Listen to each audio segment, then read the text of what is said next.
The impact of Hurricane Milton is increasingly evident.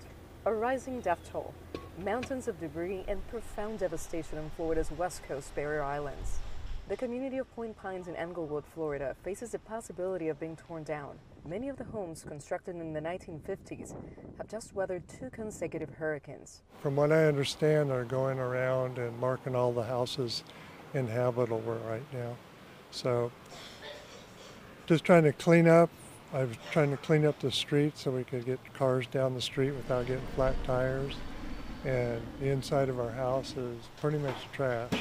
So yeah, on the backside we had a wall blowout, and just kind of like everybody else, just coming day by day and start cleaning up. Are you planning to rebuild? Kind of depends on what they mark the house. If they say that it's less than 50% and we can rebuild, we will. Did you have insurance? No insurance. Several of the homeowners in this area have no insurance. This was a part 2 of a bad nightmare. Residents search for anything worth saving among the debris from their homes, in mud, and through the belongings and boats of neighbors now scattered across their yards. This home was deemed habitable with repairs needed just 2 weeks ago by local inspectors. That was after Hurricane Helene, and this is how it looks after Hurricane Milton 2 days ago.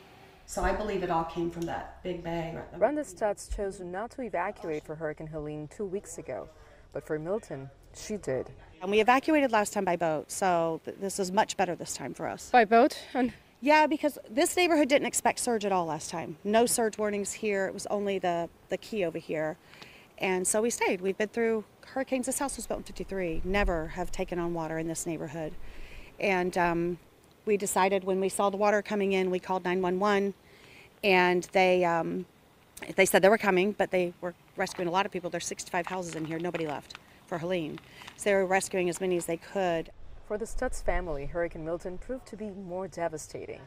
The container pod holding furniture salvaged after Hurricane Helene flooded, and they can't even access it now. The storm surge was higher this time, and the winds were more powerful. So these are the cut marks for where we had to remove the drywall for Hurricane Helene. We removed a foot above, so our highest line in here was 33 inches. We haven't done water measurements in here yet, but we have to. He found one yesterday that was 55. So that's the new watermark from Milton.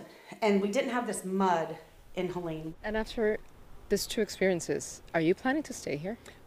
I just told him we can't think that far ahead yet. I mean, it's hard because our neighbors are wonderful. It's the most wonderful community I've ever lived in.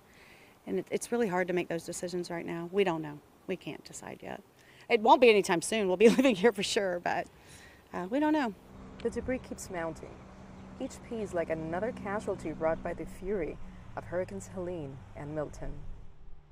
Nitza, Soledad, Perez, CGTN, Englewood, Florida.